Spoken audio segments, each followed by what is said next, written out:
Ini contoh yang salah nih. Ini jangan dicontoh. Ini nggak ada ajarannya dari Nabi, dari sahabat, bahkan Nabi. Yang benar begini nih. Nah, coba. Nah, ini yang begini yang benar ini. Assalamualaikum warahmatullahi wabarakatuh. Bismillahirrahmanirrahim. Alhamdulillahirabbil alamin. Wassalatu wassalamu ala sayyidina Muhammadin asyrafil mursalin. Sayyidina wa maulana Muhammadin wa ala alihi wa sahbihi ajma'in. Amma ba'du fa inna asdaqal hadithi kitabullah wa khairul hadi hadi Rasulillah wa syarrul umuri muhdatsatuha wa inna kulla muhdatsatin bid'ah wa kulla bid'atin dhalalah wa kulla dhalalatin finnar. Wa bi sanadil muttasilil al muallif rahimahullahu taala wa adama nafa'ihi barakati ulumihi wa bikum fid dharain amin. Alhamdulillah pada sore hari ini di atas kapal menuju Merak dari Bakau Heni kita akan bahas masalah hukum mencium tangan. Ini kita ambil dari kitab Haqaiq An-Tasawuf yang disusun oleh Syekh Abdul Qadir Aisyah. Dia menyatakan bahwa belakangan ini banyak fenomena yang aneh. Ketika orang sekarang lebih mengikuti hawa nafsunya dan pendapatnya sendiri. Tapi dia mengatakan banyak pertanyaan dari masyarakat seputar mencium tangan. Kalau saja orang yang mempersoalkan itu mau mengkaji atau mau mengujinya atau mau kembali kepada hadis-hadis sahih dan juga beberapa athari sahabat kiram, pendapat para sahabat, juga pendapat para imam mujtahid, maka mereka akan mendapati bahwa mencium tangan ulama, orang-orang soleh, juga mencium tangan kedua orang tua itu hukumnya adalah boleh menurut agama. Bahkan ini salah satu pemandangan adab Islam dalam hal menghormati orang-orang yang punya keutamaan, orang yang takwa, dan orang-orang yang zuhud. Beliau ini, Syekh Abdul Qadir Aisyah, memaparkan hadis-hadis yang menjadi rujukannya, antara lain hadis yang diriwayatkan dari Sofwan bin Asal yang mengatakan qala yahudiyun li sahibihi kum bina ila hadzan nabi fa ataya Rasulullah sallallahu alaihi wasallam fasa'ala antisi ayatin bainat tadzakarul hadits ila qaulihi faqabbala yadahu warjilahu wa qala nashhadu annaka nabiyullah. Ada sebuah hadits yang bersumber dari Sofwan bin Asal. Dia berkata, ada seorang Yahudi berkata kepada kawannya, marilah kita menuju Nabi ini. Maka keduanya akhirnya mendatangi Rasulullah Shallallahu Alaihi Wasallam dan keduanya bertanya tentang 9 ayat yang nyata. Kemudian karena hadits ini panjang hingga pada redaksi faqabbala yadahu warijlahu wa qala nashhadu annaka nabiyullah. Maka akhirnya orang Yahudi dan temannya tadi mencium tangan Rasulullah Shallallahu Alaihi Wasallam dan juga mencium kaki Rasulullah Shallallahu Alaihi Wasallam, dan keduanya akhirnya bersyahadat, nashhadu annaka nabiyullah, kami bersaksi bahwasanya kau adalah seorang nabi. Ini hadis diriwayatkan oleh Imam Ahmad, juga Imam Tirmidzi menganggap hadis ini sahih, juga Imam Nasai dan yang lain. Ini kami nukilkan juga hadits yang bersumber dari Thabit anau qabbala yada Anas, bahwasanya Thabit mencium tangan Anas bin Malik.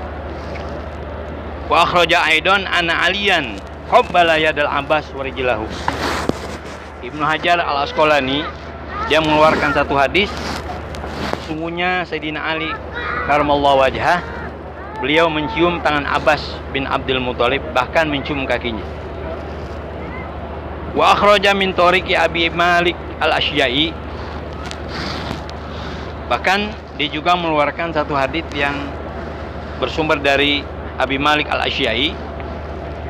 Dia mengatakan, nawilni yadakal lati bay'ata biha Rasulullah sallallahu alaihi wasallam. Berikanlah tanganmu, tangan yang pernah kau berbaiat kepada Rasulullah sallallahu alaihi wasallam. Maka akhirnya dia memberikan tangannya kepadaku, faqabbaltuha, dan aku mencium tangan yang pernah berbaiat kepada Rasulullah sallallahu alaihi wasallam. Yang terakhir, bagaimana para pendapat imam mujtahid atau bagaimana pendapat para ulama madhab atau pendapat para madhab. Sini ada yang pertama Al-Hanafiyah, mengikut madhab Imam Abu Hanifah. Qala al-alamat Ibnu Abidin fi hasyiyatihi. Ibnu Abidin dalam hasyiyahnya dia mengatakan, wala ba'sa bi taqbili yadi rajulil alim wal mutawari ala sabili tabarruk. Kata beliau, enggak apa-apa kita mencium tangan seorang yang alim, seorang yang warok, karena semata-mata mengambil berkah. Wakila sunnatun, bahkan dia mengatakan bahwa itu adalah perbuatan sunnah. Itu menurut mazhab Imam Abu Hanifah atau Hanafi. Kemudian yang kedua ada lagi mazhab Malikiyah, yang berkomentar langsung Imam Malik. Kata beliau, in kanat qiblatu yadi rajul ala wajhi takabur wa ta'zim fa makruhatun. Kalau mencium tangan seorang itu didasari karena sombong, maka itu hukumnya makruh. Tapi an kanat ala wajhil qurbah ilallah lidinihi aw li ilmihi aw li syarabihi fa inna dzalika jaiz. Tapi kalau cium tangan itu didasari karena semata-mata mendekat kepada Allah Subhanahu wa taala, lantaran agama orang itu, lantaran ilmu orang itu, atau lantaran kemuliaan orang itu, maka hukumnya boleh. Inilah yang dikomentari oleh Ibnu Hajar Al-Asqalani dalam Syarah Bukhari. Kemudian ada lagi pendapat Syafi'iyah, pendapat madhab Syafi'i. Kalau Imam Nawawi mengatakan, takbilu yadi rajuli zuhdihi wa salahi wa ilmi aw syarabihi aw nahmi dzalika minal umuri diniyah la yukrahu bal yustahabbu. Imam Nawawi mengatakan, mencium tangan seseorang karena kezuhudannya, karena kesolehannya, karena ilmunya, karena kemuliaannya, atau sebagainya dari berbagai macam perkara agama, itu tidak makruh, bal yustahabbu, tapi itu disunahkan. Nah, kemudian pendapat madhab Imam Ahmad bin Hambal atau yang dikenal dengan Al-Hanabalah atau Al-Hanbaliyah.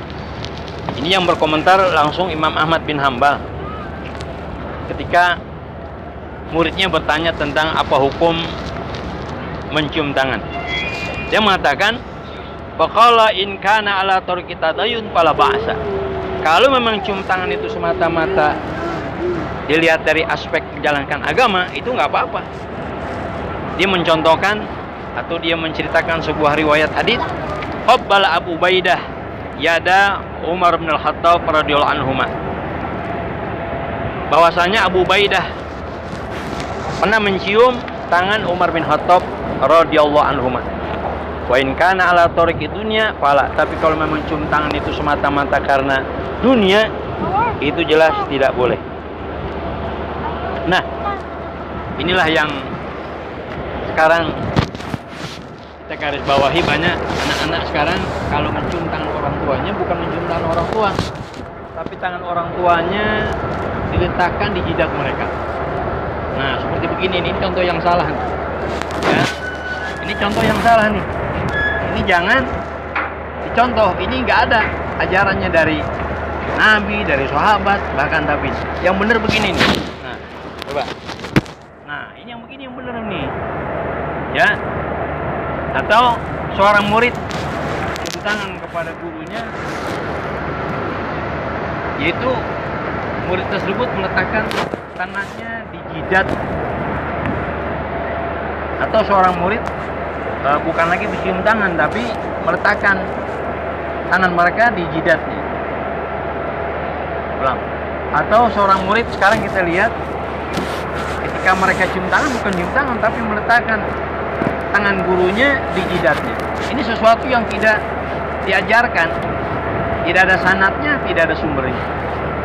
Walaupun ulama mengatakan tadi bahwa cium tangan hukumnya jaiz, sunnah, mustahab, tapi yang jelas tidak ada contoh dari sahabat ketika sahabat cium tangan itu meletakkan